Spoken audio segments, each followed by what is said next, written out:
best thing that I have figured out over the years of owning multiple six-figure businesses is to tap into my multi-passionate love for business.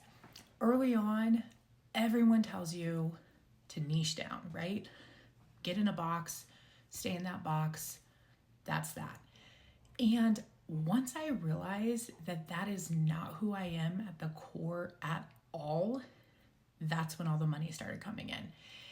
It is not a weakness. It is literally my superpower. And if you feel like you're a multi-passionate, million ideas, you still want to execute all those ideas, that is it. That is your superpower. I remember feeling the pressure so early on of like, I better just focus on one thing and that's that. But all these ideas are constantly coming to me, ways I could integrate different businesses, ways I could level up the business, ways maybe I just want to get out of this business and start a whole new one. And I kept feeling like something was almost wrong with me because I couldn't just narrow in and niche down. And I finally have freaking realized, actually, it is my superpower, my strength to have a multi-passionate personality when it comes to my businesses. And that is what is sparking and fueling my success. It means you're not confined to the one way of thinking, right? One industry set of rules. It means you're adaptable and creative and have this unique ability to connect the dots when most people can't even understand how you could connect the dots in one field, let alone maybe across multiple fields, right? When running my real estate business, it taught me so many valuable skills. Negotiation, being super effective and efficient in client relationships. Some of that came from my corporate life already.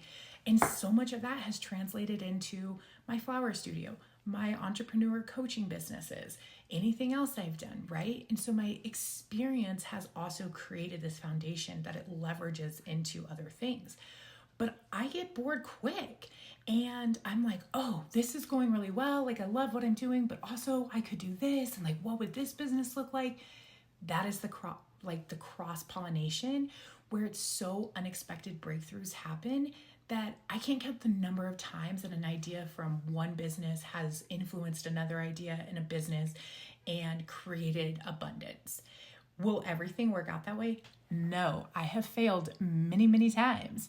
And some of that failure can come from not giving enough time or patience really to a business. And I do think that's like the little, kryptonite that gets us multi-passionate people is we're a little impatient. We want to see like it go really well right from the beginning. That could also be my ADHD, right?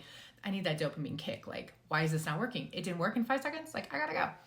But I'm telling you, that once I really have leaned into that and trusted my intuition and lead from my soul and my passion, it has created an abundance of opportunity. Don't get me wrong, I am still extremely strategic in all of my businesses. I have plans and foundations and I pivot within those. And I also take a lot of bold action to make that shit work. I create systems that allow me to manage my multiple passions without burning out, because otherwise it'd be crazy, right? And that's where you set those clear boundaries around your passions. So you're not getting pulled in too many directions. So you can set goals and action items to say, is this business really working or have we burnt it out? Instead of just choosing between one thing or the other. But you're gonna have the naysayers. You will have the haters that are saying, oh, you must be a Jill of all trades, master of none. My favorite is, oh, wow, you just must be busy all the time.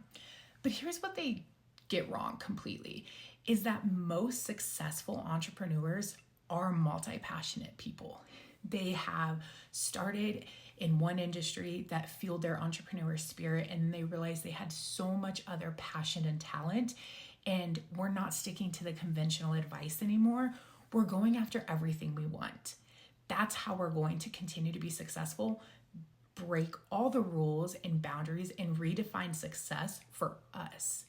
Think about, Richard Branson with his Virgin brand. Like, he ventured into everything from Virgin Airlines to Virgin Records, right? Oprah, she went from her talk show and then she built like an entire media empire, her magazine, her book club, invested in other businesses. When faced with the haters, you just have to remember that your diverse passions are not the flaw.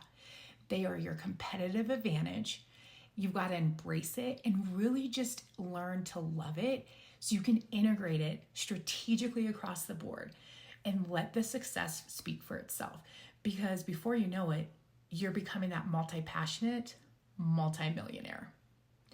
I would love to hear if this is your sweet spot too. If you know deep down you are a multi-passionate visionary with big dreams and bold action, I would love to hear how it's working for you. If you're also like, this is me, but I do not know how to contain all of this and make this shit work, I would also love you to drop a comment so we could just chat about it. I get it. I have failed many times. And I've also learned where my strengths are and where I know I'm kind of getting a little bit wonky. And that's where I've set boundaries in so I can stay on track. Make sure you subscribe.